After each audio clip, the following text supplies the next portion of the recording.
Thank you for watching NTD Business. Coming up, a rift is growing between the U.S. and Saudi Arabia over oil production cuts.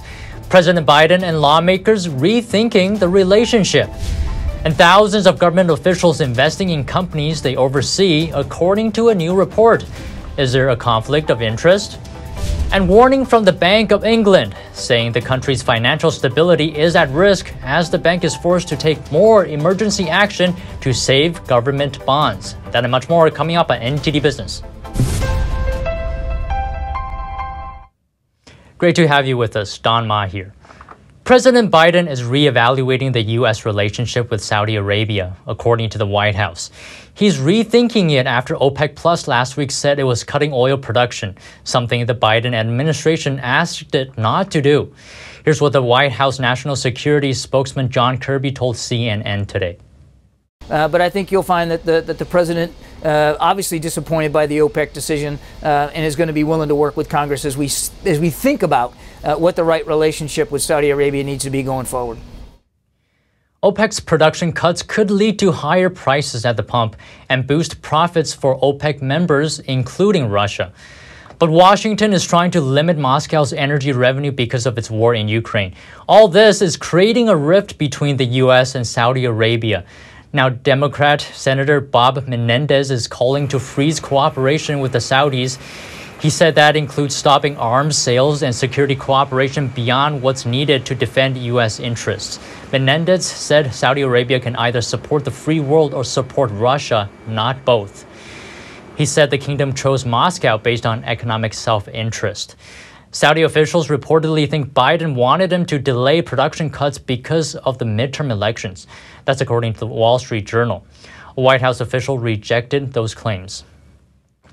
And how do you feel about government officials investing in companies they oversee? Could be a conflict of interest, right? According to a new Wall Street Journal investigation, more than 2,600 agency officials disclosed that they owned stocks in companies while those companies lobbied their agencies. The journal says that's more than 1 in 5 top federal employees across 50 agencies. The journal obtained the data by filing written requests.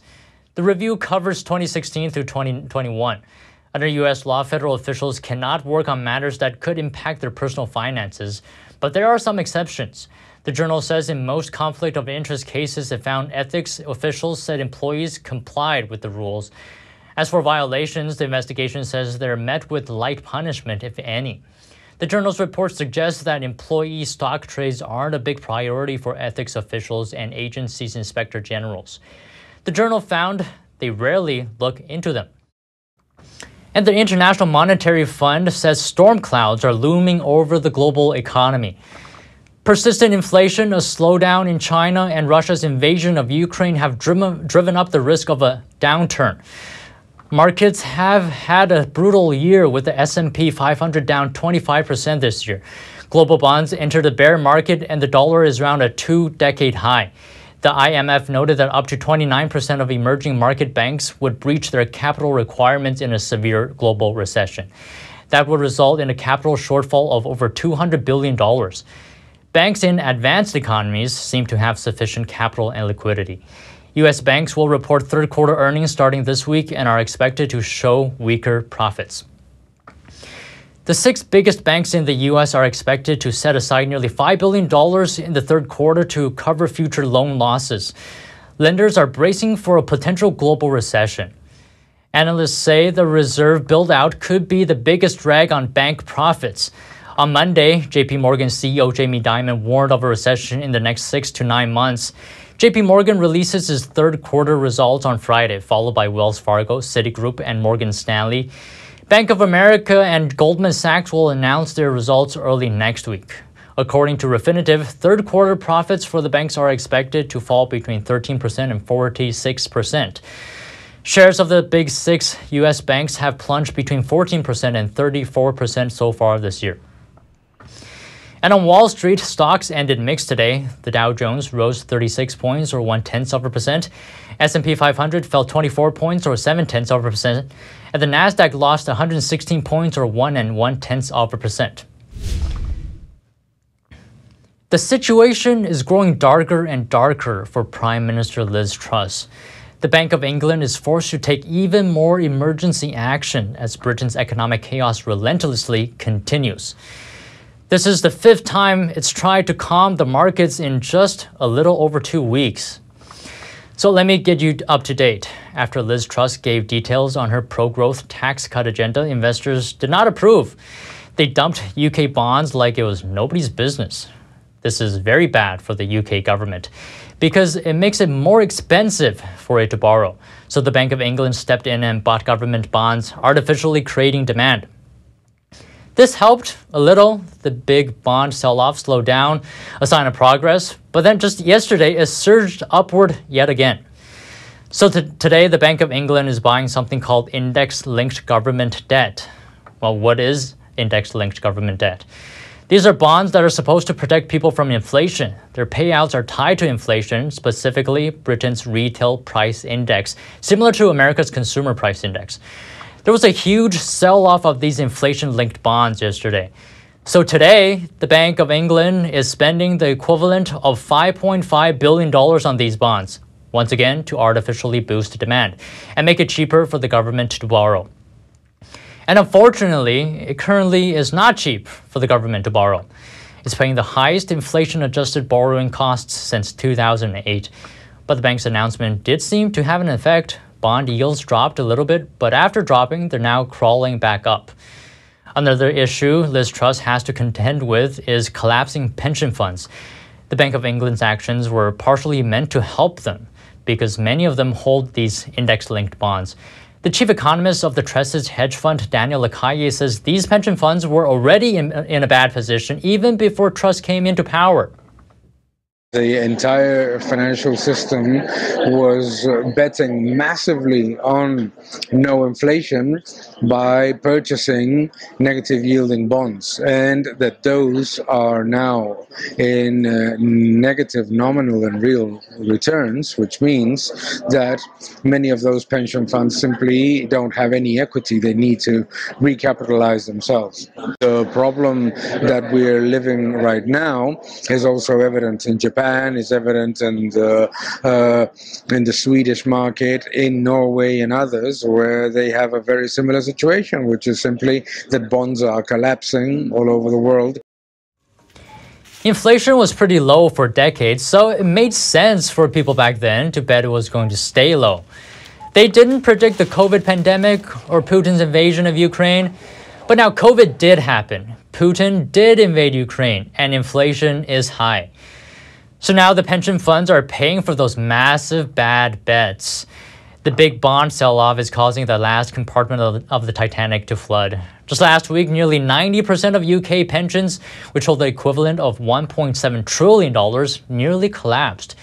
And if a fund collapses, then millions of workers and retirees who have been paying into that fund simply won't get their payout.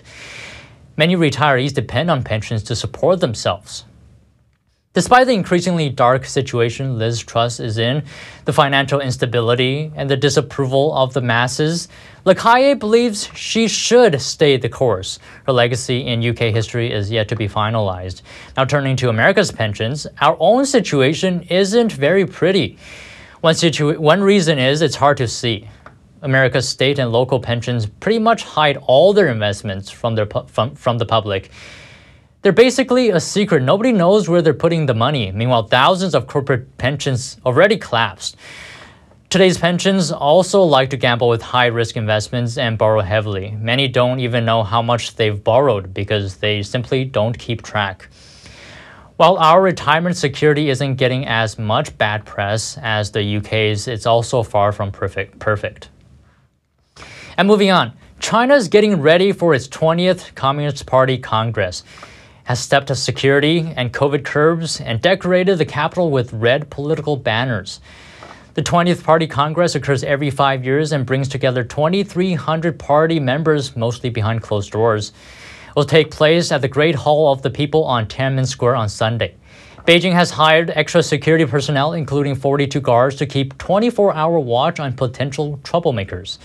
At the Congress, Xi Jinping is poised to become China's most powerful leader since Mao Zedong. And earlier I spoke with Joseph Trevisani about the Party Congress and the Chinese economy and whether it will overtake the US's. Here's what he said. Joseph, good to see you as always. So the 20th Chinese Party Congress is coming up and Xi Jinping is very likely getting a third term. Now, the size of China's economy has doubled, more than doubled since 2010. It's around the same time Xi took over, actually. So if Xi is at the helm again, are you betting that China has a shot at overtaking the U.S., say, in the next decade? Nice to see you, Don. Thank you for having me. I think they probably do. They certainly have a shot. A lot of it depends on internal politics and internal events in China more than anything else. I mean, how fast is China going to be able to grow? How much of an impact are the COVID policies going to have on production? A more difficult question is how much will foreign investment in China decline, or at least not increase as fast as it has been doing because of internal policies, political policies, and also the COVID policies in China? So these questions you're not really sure about, but they certainly have a chance, absolutely. Would you say these two things, investment and the zero COVID policy, are the two biggest obstacles? I would think so. I mean, the Chinese COVID policies, from an external point of view, from outside China, do not make a great deal of sense. So I don't see really what purpose it serves from a health point of view and certainly from an economic point of view, except that politically, it means that the government and the regime in Beijing does not have to say they're sorry. Now, Joseph, let me just ask you point blank, do you think China will ever be able to overtake the U.S. if it doesn't move away from the policy? Well, if the policies stay in place for the next 10 years, I would say no. I don't think even China will do that. I think that right now the political winds are such that the Party Congress wants to go into the Party Congress and into Xi's next term saying that their COVID policy was both correct and a success. I think once they're over that moment, then I think they will begin to loosen up the policies. It just doesn't make any sense, really, what they're doing. Now, there's another element to this. China's aging population. By 2050, over 300 million Chinese will be over age 65. Now, do you also see this as a major obstacle? I do, although it's difficult to say. The only country that really has a parallel to this, of course, is right across the Sea of Japan, in Japan, where they have both a declining and a rapidly aging population. If there's one thing that seems to be true, it's that an aging population does not generate dynamic economic growth. We have seen that in Japan for almost 20 years. China must be aware of that. The Chinese government must be aware of that. So it must be something that's very concerning to them. Now, hypothetically speaking, if China did overtake the U.S. economy, what would that mean? Why would that matter? It doesn't really matter very much. I mean, it's not a very important item. If you look at the GDP per capita, which is probably a better measure of what the relative wealth of any country is, the U.S. is far ahead of China and not in any case in danger of being overtaken. It's about 70,000, a little bit less, to 12,000. There isn't any capacity there to improve that. So for the lives of the people in the country, GDP per capita is far more important. But wouldn't it give China more influence on the world stage? Not really. I don't think it will. What gives China influence on the stage is what its economy does right now and what industries it dominates. If China moves to dominate, say, chip manufacture, which is a relevant topic for Taiwan, of course, then yes, it gains an enormous amount of influence by controlling that particular industry, and others would be like that. So I think that's probably more important, and the Chinese certainly aware of this, than a relative size, overall size of the economy. All right, thank you very much. Joseph Trevisani, Senior Analyst, FX Street. Always a pleasure. Thank you very much for having me. And if you have any news tips or feedback for the show, you can email us at business@ntd.com.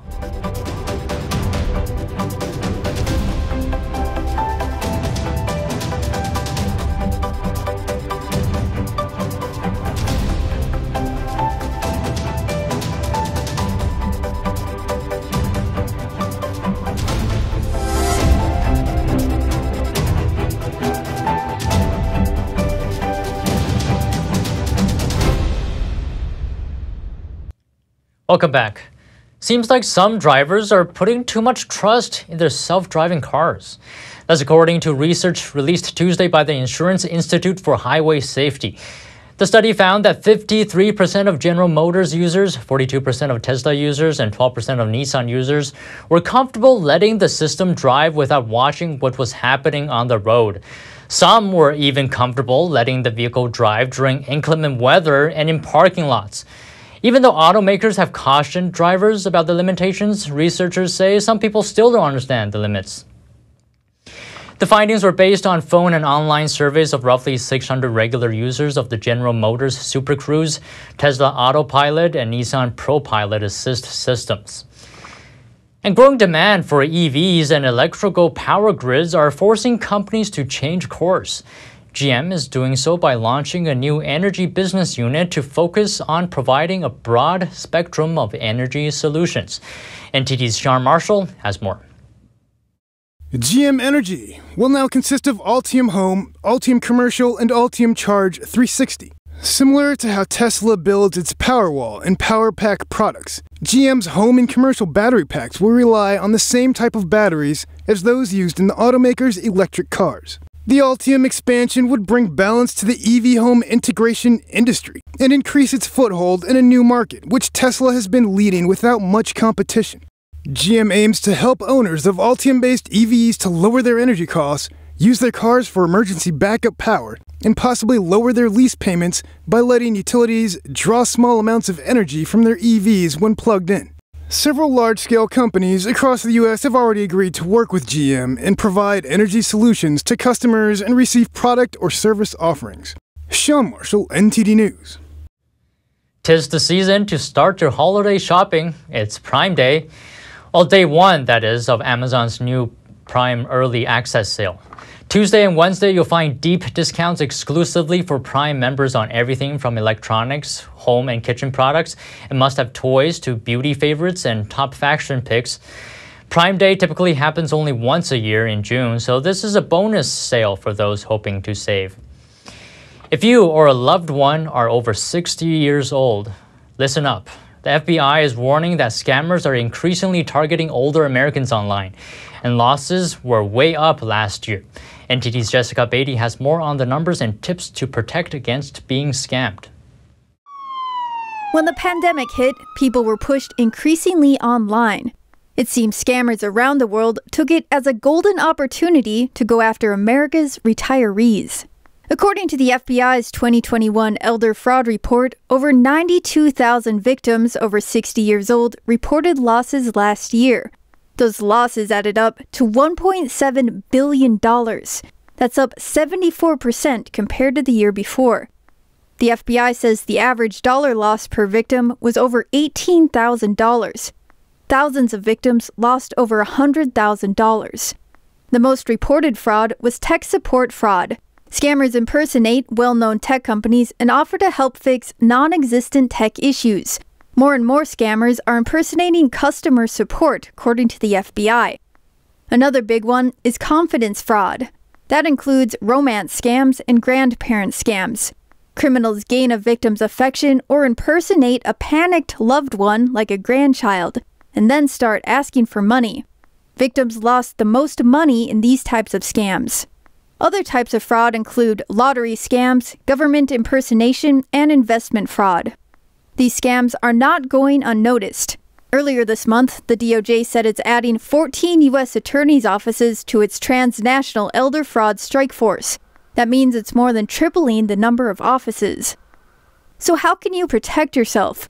The FBI's top tip: resist the pressure to act quickly. Scammers create a sense of urgency and want you to act right away. Update software.